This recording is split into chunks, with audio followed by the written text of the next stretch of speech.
So இந்த my portfolio வந்துட்டு ரெஸ்பான்சிவாக இல்லை இந்த nav பாரு. ஸோ ரெஸ்பான்சிவாக மாற்றுறதுக்காக என்ன பண்ணலான்னா nav.bar.cssல வந்துட்டு மீடியா queries வந்து ஆட் பண்ணணும். ஸோ மீடியா queries மீடியாவில் வந்துட்டு ஸ்க்ரீனு அண்ட் நம்ம வந்து மேக்ஸ் வித்தும் தரப்போகிறோம். So max hyphen width. So அது வந்து என்ன அப்படின்னா 1040 பிக்சலுக்கு. ஓகே, இந்த மேக்ஸிமம் வித்துக்கு வந்துட்டு வரணும் அப்படிங்கிறத மென்ஷன் பண்ணுறோம். ஸோ இதில் வந்துட்டு nav மெனு ஃபஸ்ட்டு வந்து செக் பண்ணிக்கலாம் அதில் என்னென்ன வரணும்னு. ஸோ இதில் வந்து ஃப்ளெக்ஸ் டைரக்ஷன் வந்து காலம் and justify content justify content வந்து சென்டர். இப்போ நீங்கள் சேவ் பண்ணவே தெரியும். இங்கே பார்த்தீங்களா இந்த மாதிரி வந்துருச்சு. பட் ஸ்டில் எனக்கு இப்படி வரக்கூடாது, இங்கே வரணும். So justify content. அடுத்து வந்து அலைன் ஐட்டம்ஸ் வந்து அதுவும் centre. Okay, and width. So that width வந்து 100% தரேன். அண்ட் ஹைட் வந்து 100 viewport. So viewport height வந்துட்டு 100 வச்சாச்சு. நெக்ஸ்ட்டு வந்துட்டு பேக்ரவுண்ட்.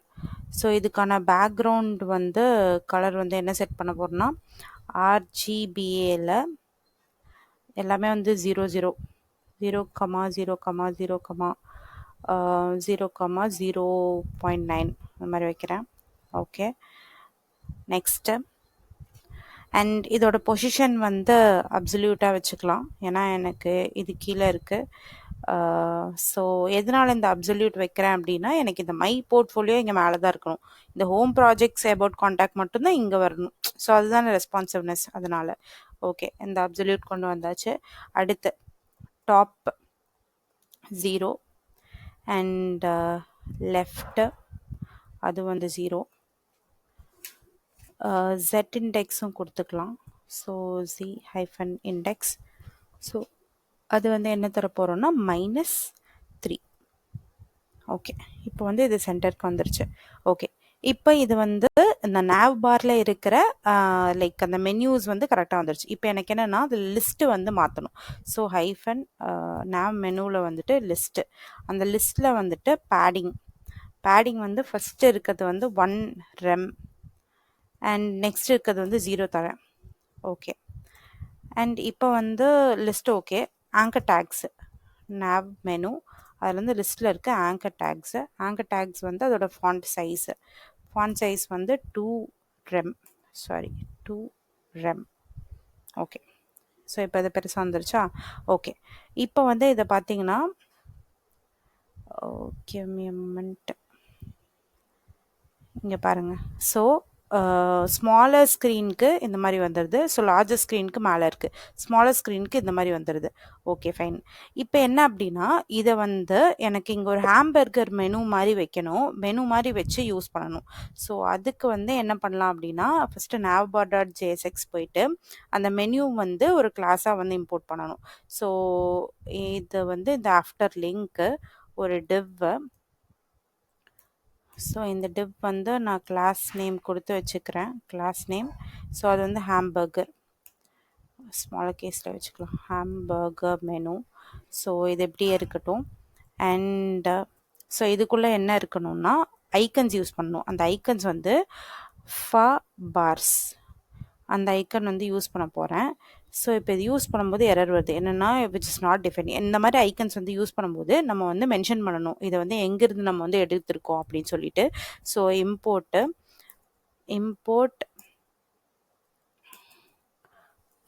bar's. ஓகே, ஃப்ரம் எதில் இருந்துன்னா ரியாக்டோட ஐக்கன்ஸ். ஸோ ரியாக்ட் ஐக்கன்ஸ், அந்த ரியாக்ட் ஐக்கன்ஸில் FAலேருந்து எடுக்கிறோம். ஓகே, இது வந்து பிரேசஸ்குள்ளே போட்டுக்கலாம். ஓகே, ஸோ இப்போ என்ன சொல்லுது, can't resolve react icons. Okay, இந்த மாடியூலே வந்து இல்லைன்னு சொல்லுது, பிகாஸ் இந்த மாடியூலை வந்து நம்ம இன்ஸ்டால் பண்ணணும். நான் இதை ஓகே ஸோ இன்ஸ்டால் பண்ணியாச்சு. இன்ஸ்டால் பண்ணதுக்கப்புறம் இந்த இஷ்யூஸ் வந்து போயிடுச்சு. இப்போ இந்த ஹாம்பர்கர் மெனுவில் வந்து bar's இந்த ஐக்கன் வந்து யூஸ் பண்ணியிருக்கேன். இந்த ஐக்கனுக்கு வந்து ஸ்டைலிங் பண்ணிடலாம். இந்த ஐக்கனோட ஸ்டைலிங் வந்து சைஸு ஸோ இந்த சைஸ் வந்து என்ன சொல்ல போகிறோன்னா 20 அண்ட் இதுக்கு வந்து அந்த ஸ்டைல் வந்து விச் இஸ் ஈக்குவல் டு இந்த மாதிரி வந்து டபுள் ப்ரைசஸ் கொடுக்கணும் இன்லைன் சேசஸ் எழுதும்போது அதுவும் ஒரு பர்டிகுலர் ஐக்கனுக்கு. ஸோ இதோட கலர் வந்து ஒயிட். ஓகே, கலர் வந்து ஒயிட்டாக வச்சுக்க போகிறேன். ஃபைன். இங்கே பார்த்தீங்களா அந்த ஹேம்பர்கர் மெனு வந்து வந்துருச்சு. ஃபைன். இதுக்கு அடுத்தது வந்து என்னோட லார்ஜ் ஸ்க்ரீனில் வந்து வருதா அப்படிங்கிறது பார்க்கணும். இந்த ஹேம்பர்கர் மெனு வந்து என் லார்ஜ் ஸ்க்ரீன்லேயும் வருது. பட் எனக்கு என்னென்னா ஷார்ட் டிவைசஸ் அங்கே மட்டும்தான் வந்துட்டு இந்த இந்த ஹேம்பர்கர் மெனு வந்து வரணும். ஸோ அதுக்கு வந்து என்ன பண்ணலாம்னா சிஎஸ்எஸ் போகலாம். ஸோ நாவ்பார் சிஎஸ்எஸில் வந்துட்டு நம்ம ஹேம்பர்கர் இருந்தாலும் மென்ஷன் பண்ணியிருந்தோம். ஸோ அது வந்து டாட் ஹேம்பர்கர் த கிளாஸ் நேமு. ஸோ அந்த கிளாஸ்க்கு வந்து என்ன கொடுக்க போகிறோன்னா டிஸ்பிளே நன்.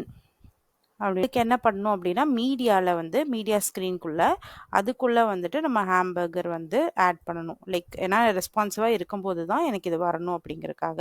ஸோ ஹேம்பர்கரில் வந்து இங்கே வந்து டிஸ்பிளே இனிஷியலாக வந்து வரணும் அப்படின்னு சொல்லிட்டு நான் இங்கே ஆட் பண்ணிக்கிறேன். ஸோ இங்கே பார்த்தீங்களா இப்போ வந்திருக்கா.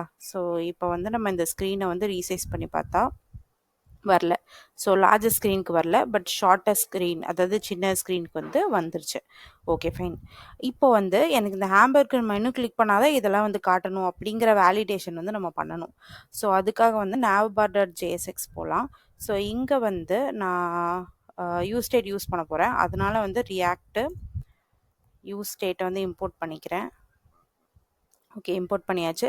இந்த navbarக்குள்ளே வந்துட்டு நான் என்ன சொல்ல போகிறேன்னா ஸ்டேட் மேனேஜ்மெண்ட். ஸோ கான்ஸ்ட்டு கிளிக்டுன்னு வச்சுக்க போகிறேன். கிளிக்டு செட் கிளிக்டு அப்படின்னு இந்த நேம் வந்து நீங்கள் என்ன வேணால் யூஸ் பண்ணிக்கலாம். ஸோ யூஸ்டேட்டில் இனிஷியலாக வந்துட்டு நான் ஃபால்ஸ்ன்னு வைக்க போகிறேன். கிளிக் ஆகலைங்கிற மாதிரி வைக்க போகிறேன். ஓகே, இப்போ கிளிக்டு அண்ட் வந்து ஒரு ஹேண்டில் கிளிக் ஃபங்க்ஷன் எழுத போகிறேன்.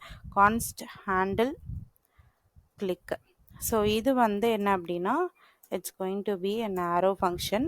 ஸோ இது வந்து செட் கிளிக். அந்த செட் கிளிக்டு வந்துட்டு என்ன சொல்ல போகிறேன்னா விச் இஸ் நாட், அதாவது ஆப்போசிட் நாட் கிளிக் அந்த மாதிரி வந்து மென்ஷன் பண்ண போகிறேன். இது வந்து செட் பண்ணியாச்சு.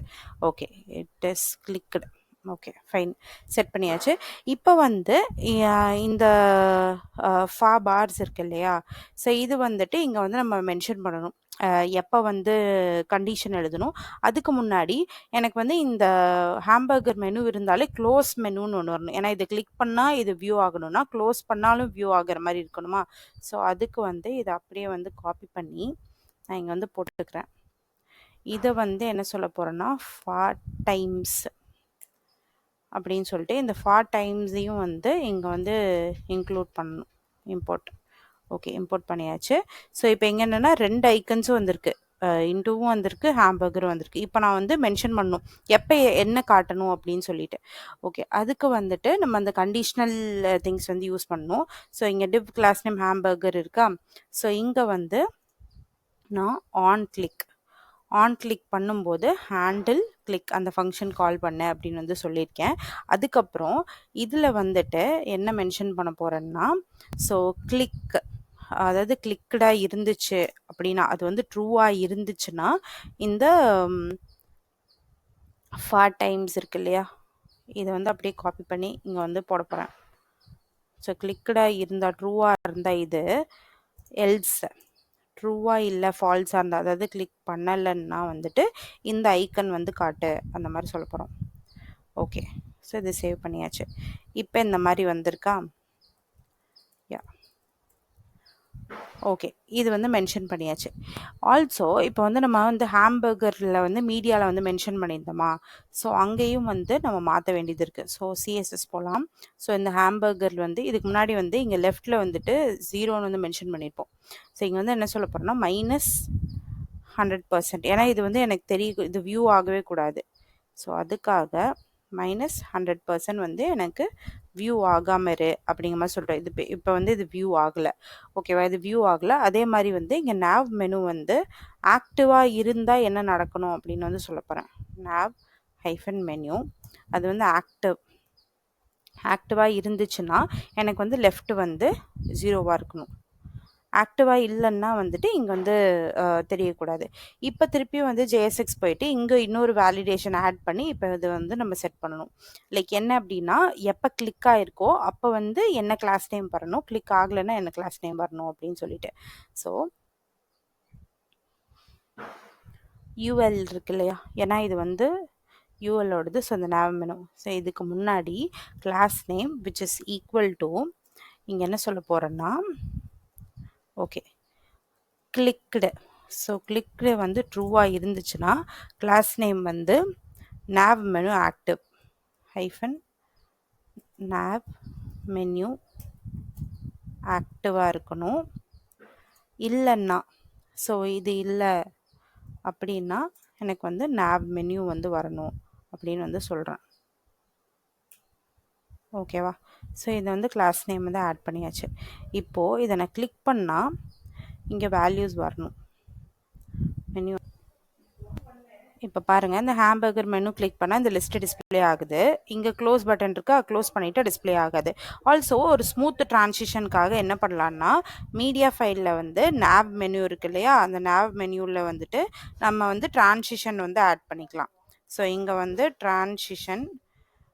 ட்ரான்சிஷன் வந்து ஒரு 0.3 செகண்ட்ஸு. ஸோ ஆட் பண்ணியாச்சு.